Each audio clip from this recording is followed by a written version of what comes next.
Olá, meu irmão e minha irmã, que a paz do Senhor Jesus esteja em vossa casa. Eu quero falar hoje sobre a maior ação que já houve nesta terra.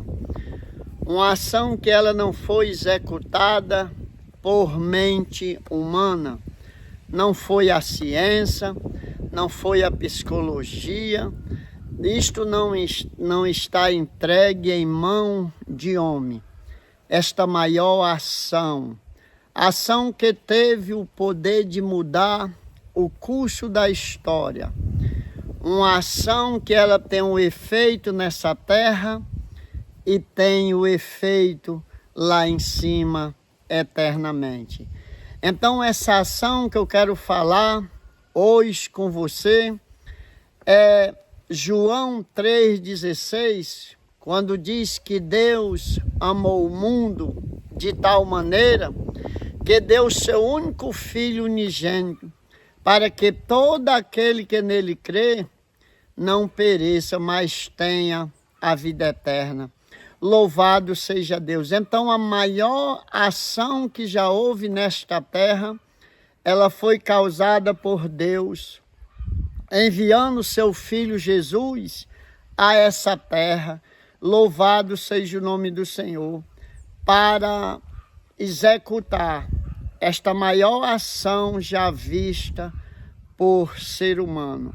Ninguém teve como fazer uma ação tão grande como essa. Então nós vamos hoje aqui, louvado seja o nome do Senhor, falar sobre alguns pontos. Vamos analisar alguns pontos dessa grande ação de Deus.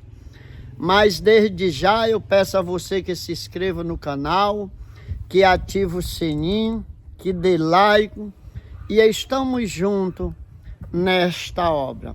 O primeiro ponto que eu quero falar aqui é sobre o amor. Louvado seja Deus, o amor de Deus.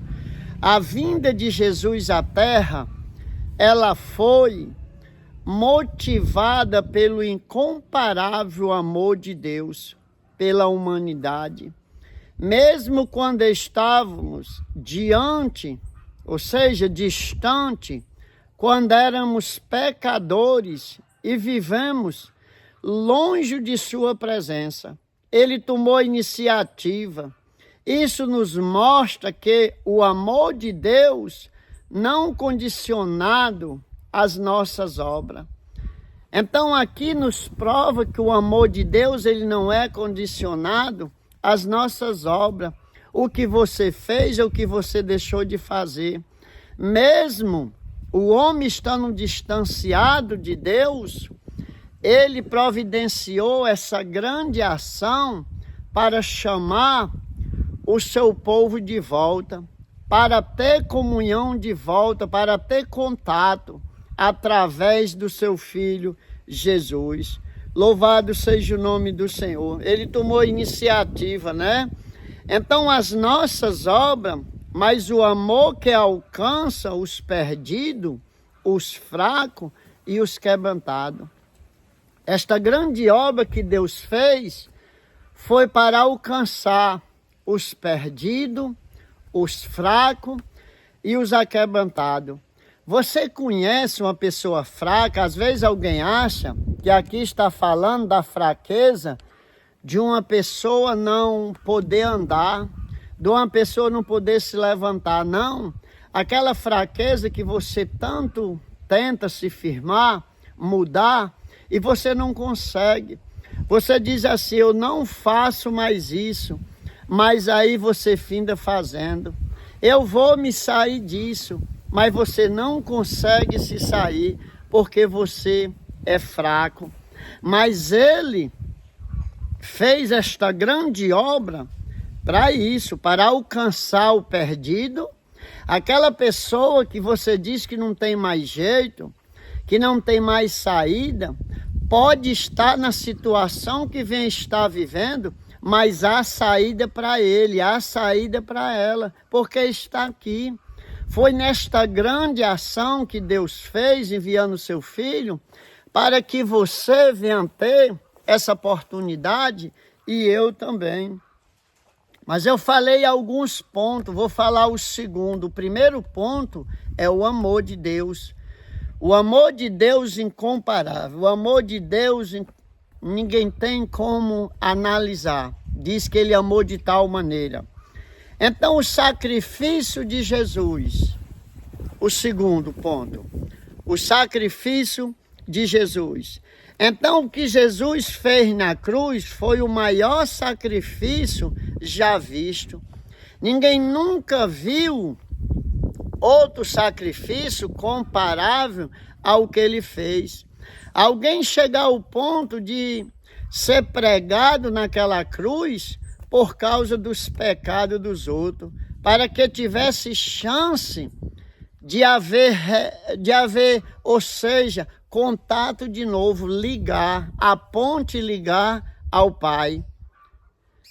Louvado seja o nome do Senhor. Então o sacrifício dele, lá em Isaías, capítulo 53, versículo 5, diz: mas ele foi ferido pelas nossas transgressões. Está vendo? Pode ter uma obra maior do que essa, uma ação. Ele foi ferido por causa das nossas transgressões. Ele não devia nada, ele não pecou, mas ele foi ferido pelas nossas transgressões e moído pelas nossas iniquidades. O castigo que nos traz a paz estava sobre ele. Então, de que adianta Jesus ter feito tudo aquilo, Deus ter enviado o seu Filho com essa grande ação, mas se não tem servido de paz para você? Eu costumo dizer, enquanto o homem viver longe de Deus, é uma coisa, porque ele ainda tem a esperança de se aproximar de Deus através de Cristo e viver uma vida melhor do que o que ele vivia. Mas é porque muitas pessoas acham que paz é estar, vamos dizer, em bem, paz está em luxúria, paz está... Não, a paz tem que ser dentro. Se a pessoa não tiver paz, e você pode buscar paz no vestuário, não vai achar.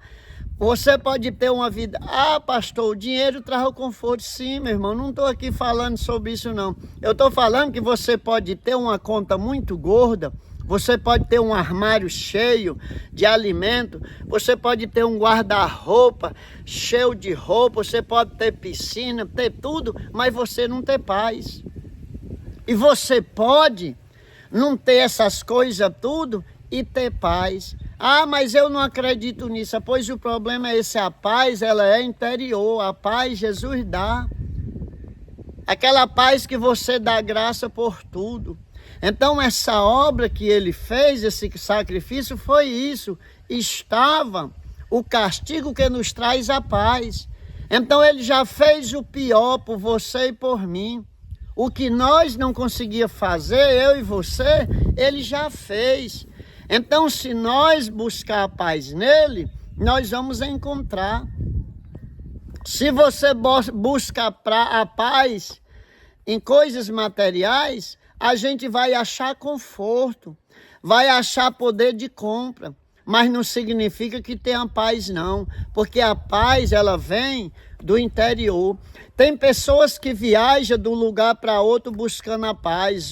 Eu sei da história de um filósofo, que ele ia todo dia de manhãzinha para a praça, atrás de encontrar paz. Aí ele olhou uma pombinha bem branquinha ali, comendo, mas os outros pombos, ele queria pegar ela, porque ele achava, ele via que aquela pomba, ela trazia um sinal de paz, mas de repente a pombinha voava, ele nem via mais, a paz já tinha ido-se embora. Você consegue entender o que Deus quer falar?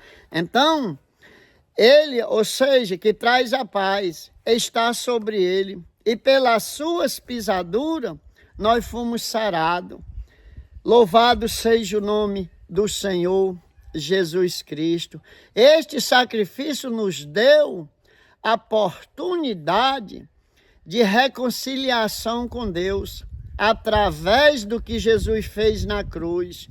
O véu do templo foi rasgado e o caminho para a presença de Deus foi aberto. Antigamente, antes de Jesus fazer isso, os sacerdotes ouviam o povo e depois ia falar a Deus, porque era fechado.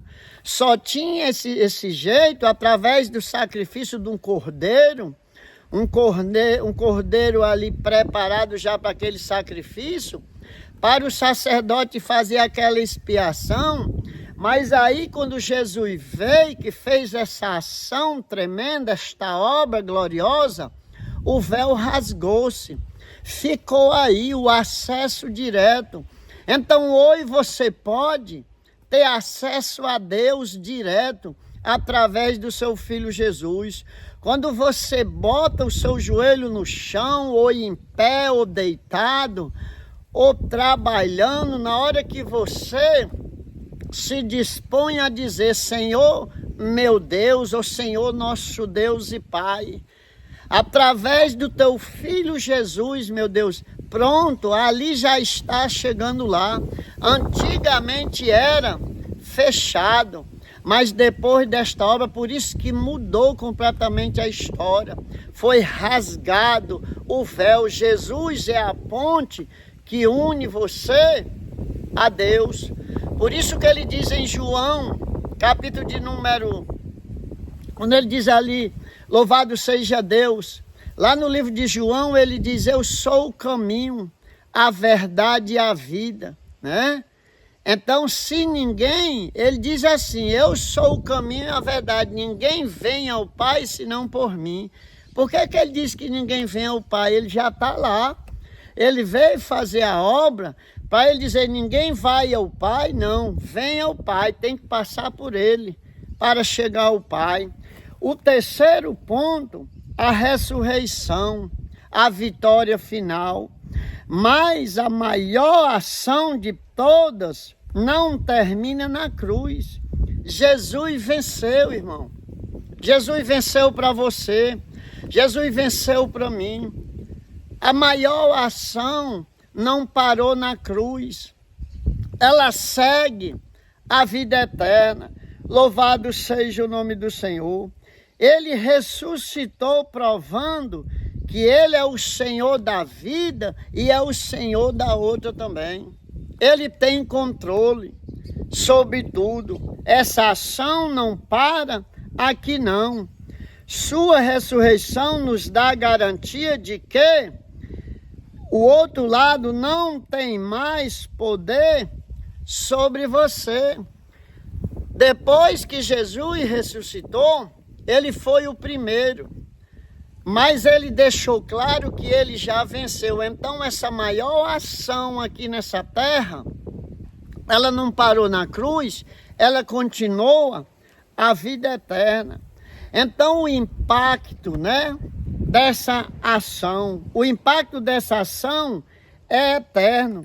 Através dela, todo aquele que crê em Jesus Cristo pode ter a vida eterna. Tá vendo? Todo que crê. E não apenas, ele não apenas salvou do pecado, mas nos deu a promessa de vida abundante. Tá vendo? Vida abundante, vida eterna ao lado dele. Então não podemos perder essa oportunidade, porque foi a maior ação. Eu vejo pessoas, às vezes, elas estão tão longe, que elas admiram qualquer coisa, mas elas não conseguem perceber. Ela até vê aquele homem pregado na cruz, tem pessoas que até choram quando assistem o filme, mas se aquilo não tiver um significado verdadeiro na sua vida, não adiantou de nada. Você sabe por que ele fez aquilo? Foi por causa disso, para que você venha ter vida eterna. Eu quero dar um testemunho aqui, terminando esta palavra, sobre esse versículo de Isaías 53. Tinha uma jovem que ela era filho de evangélico. Quando a Bíblia diz assim, não se conformei com este mundo, com as coisas que estão acontecendo, tem pessoas que se acostumam com tudo. Eles se acostumam a viver, não luta nunca por uma mudança, de maneira alguma. Eu fui um alcoólatra, eu fui da sarjeta, mas Jesus disse que me ajudava e eu me apeguei a Ele. Ele tem me ajudado até hoje. Então, eu ainda vou fazer um vídeo só com o meu testemunho, contando a minha história, para você ver como Jesus faz. Ele fez, faz e vai fazer na sua vida. Naquele que verdadeiramente entrega os caminhos. Então, eu entreguei a minha vida a Ele há muitos anos. Então, o que acontecer é permissão dEle. Louvado seja o nome do Senhor. Então, essa jovem era uma menina, ela estava hospitalizada. Os médicos já tinham dado laudo, já tinham desenganado ela, dito para os pais. Então pronto, ela estava ligada ali sobre o aparelho, mas ela tinha uma Bíblia na cama dela. E ela foi, abriu essa Bíblia dela chorando e disse, Deus fala comigo. E aí olha o que é que Deus falou através da sua palavra, né? O que foi que Deus falou através da sua palavra? Louvado e exaltado seja o nome do Senhor Jesus. Isaías 53, 5. Mas ele foi ferido pelas nossas transgressões e moído pelas nossas iniquidades. O castigo que nos traz a paz estava sobre ele, e pelas suas pisaduras fomos sarados. Quando essa menina, essa jovem, leu esse versículo, ela foi só desligando os aparelhos. Enfermeira correu, foi aquele negócio medonho no hospital, e chamaram o pai e mãe, chega, minha filha, você não pode fazer isso. Posso sim, mamãe, posso. Vocês estão muito satisfeitos com a minha ida agora, mas não vai ser agora não. Deus falou comigo, Jesus já levou minhas enfermidades. Ele já fez aquilo, mamãe, para que eu venha ter vida. E foi desligando. Ninguém parou essa jovem. E quer lhe dizer uma coisa, Jesus curou ela no hospital. Você pode se informar desse testemunho que eu estou lhe contando, que você vai achar. Então ela foi curada no leito do hospital, que nem eu também fui curado. Eu sou um milagre vivo. Eu fui desenganado da medicina, mas também, louvado seja Deus, busquei o Senhor. Senhor, a sua palavra é fiel e verdadeira. Ele foi restituiu também a minha vida para a honra e glória do nome dele. Não para me exaltar nem nada, mas para a exaltação do Senhor. Então a maior obra, a maior ação feita nessa terra foi Jesus ter vindo para essa terra. E não se esqueça disso, que ele veio justamente para fazer o que ninguém poderia fazer. Ei, quem tem dito que não vai dar certo, vai se decepcionar, porque vai sim. Quem tem dito que você não vai vencer, você vai vencer sim. Sabe por quê? Porque ele é maior. Basta você dizer, você tem dito o que para o seu problema? Sempre você tem apresentado o seu problema grandão, né? Apresente que Deus é maior, para você ver. Vai dar tudo certo na sua vida. Compartilhe esse vídeo e faça comentário. E me ajude também nesta obra, no nome de Jesus.